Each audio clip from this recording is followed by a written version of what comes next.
The best view comes after the hardest climb, said Pinchot. He knew well what lay ahead of us here in Bhutan, both the uphill challenges and the extraordinary rewards that would follow.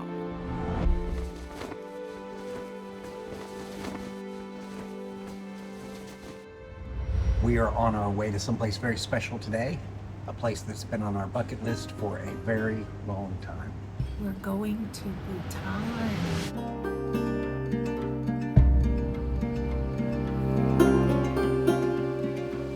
Runways at most international airports range from 8,000 to 13,000 feet. But Paro's single runway is just 6,500 feet long. The required zigzaggy approach is tricky. All flights are restricted to daylight hours and visual flight rule conditions, in which pilots must rely primarily on their vision and manual flying skills rather than traditional instrumentation. Bhutan marks the 60th country that Angela and I have visited, although it's been on our must-see travel bucket list for many years. This tiny Himalayan nation is steeped in mythology, with most of its early history being unrecorded, the stuff of rumors and legends. Bhutan is home to the world's highest unclimbed mountain, and it's also the first and only carbon-negative country on the entire planet. Life is simple here, but don't mistake simplicity for poverty. As our guide Pinchot said, the rich here are not too rich, and the poor are not too poor. Everyone can provide for themselves. Healthcare is free, education is free, there are no traffic lights here. I mean, there's not a single traffic light in the entire country, even in Thimphu, the nation's bustling capital. Drivers, pedestrians, monks, and the other free-range animals, well, they just all kind of work it out. Bhutan is often called the happiest country in the world, complete with a government ministry of happiness and an ever-watchful eye on their GNH, or the Gross National Happiness Index, which closely monitors the happiness levels of all citizens. Once on the ground, we were immediately greeted by the My Bhutan team, including Dechen, our trip planner, and Pinchot and Pima, our guide and driver respectively. Not only would Pinchot and Pima stay with us throughout the entire duration of our visit, but they would also become great friends.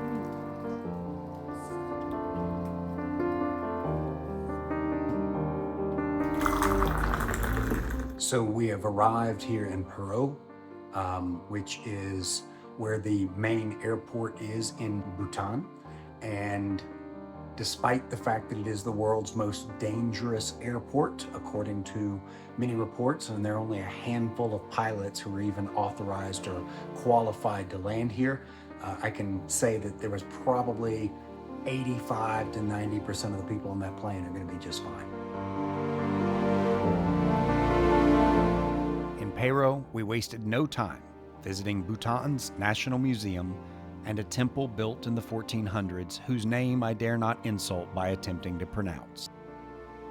We bought a bottle of Bhutanese red wine and settled in for the night at Nimjo Heritage Lodge, a 5-bedroom residence that's been converted into a very charming homestay. The small town of Paro, it is super beautiful, as you can see, and today we're heading up there.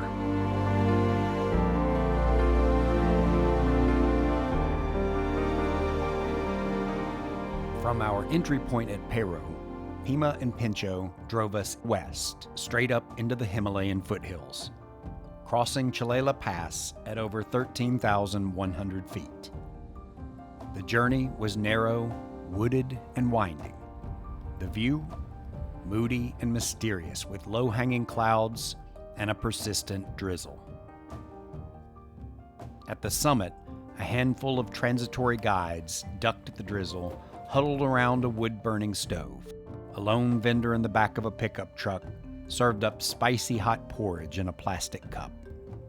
We paid using his QR code. From here, we began our downward spiral into Haa Valley. few outsiders ever come here. In fact, the valley was completely closed off to all foreign tourists until 2002. Today, it provides visitors a glimpse into a pristine and largely untouched part of Bhutan, both its natural habitats as well as this country's mindful way of life. If you're so inclined, you can walk to Tibet from here. It'll take you about 1.5 days. Once in the valley, we were welcomed as guests into a local farm home. Good.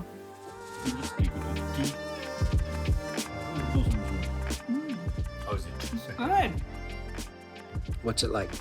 It's like a warm, less grainy cream of wheat, like cereal.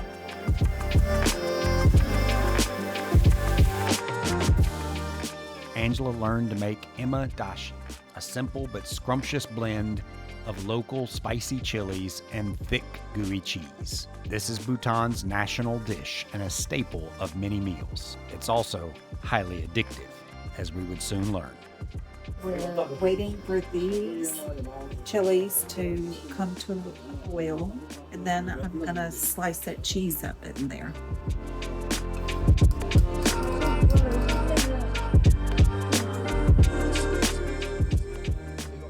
But we didn't come to Haa Valley only for the chili cheese. We came here to witness an annual celebration known as Thrue-Bab, which roughly translates to Blessed Rainy Day, a festival marking the end of the monsoon season. It's believed that any rain that falls on this sacred day has been sanctified by the very divine. Taking a bath in these natural waters, whether it's in the river, the stream, or even in the rain, will cleanse one's sins and impurities. Following these penitential baths, locals flock to the monastery, sporting their finest and most colorful attire. Those that can't attend watch intently from their TVs back home. Masked dances have their roots in the 8th century, when these dances were utilized to subdue evil spirits and demons bent on obstructing the spread of Buddhism. The costumes worn by the dancers are vibrant and elaborate and represent various deities, animals, and mythical characters.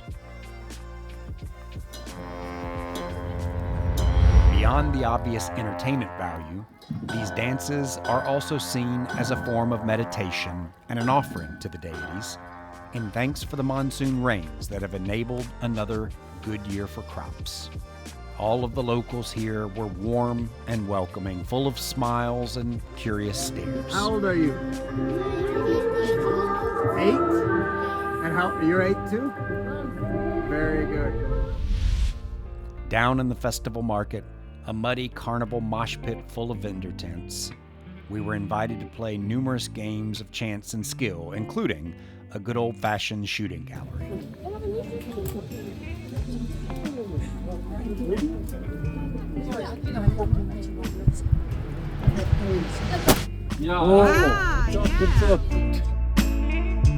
We left the festival and drove a short distance to a trailhead where a few men quickly hoisted our luggage upon their shoulders and led us up a wooden stream-saddled hill.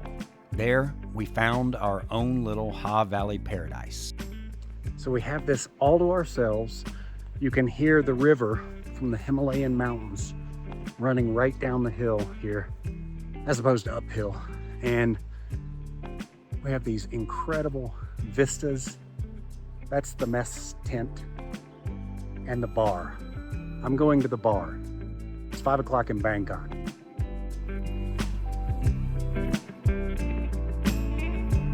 Which tent is this, Angela? Dining, wine drinking, and whiskey. It's easy for you to say. She's already been drinking the whiskey, I think. So this is where we're going to have our meals. And as you can see over there, we have wine, we have Bhutanese whiskeys, we have some scotch, we have coffees, everything a person needs to feel like a king. They told us we were going to be camping tonight, and we didn't really know what to expect.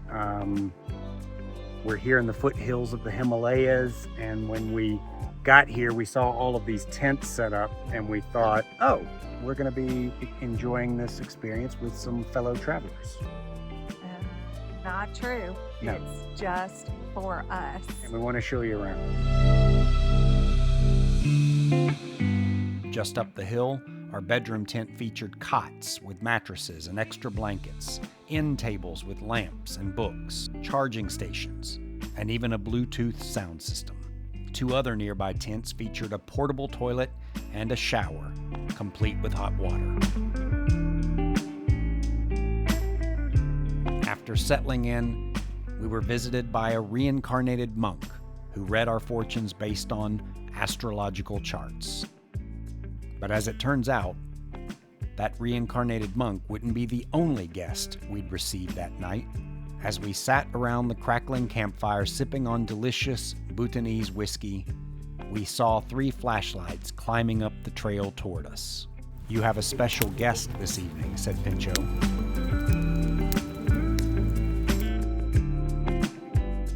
It was Shirik, the former parliament member who we'd only met in passing during the festival.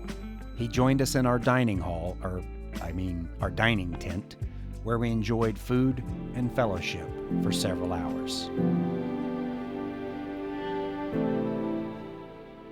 As an Eagle Scout, with countless outdoor nights under his olive drab web belt, I can attest that there are few pleasures greater in life than waking up refreshed in a remote campsite with a temperature in the crisp 50s. Even better, when someone has risen long before you and has the coffee, campfire, and breakfast all ready to go. After breakfast, the boys broke out some targets, bows, arrows, and darts.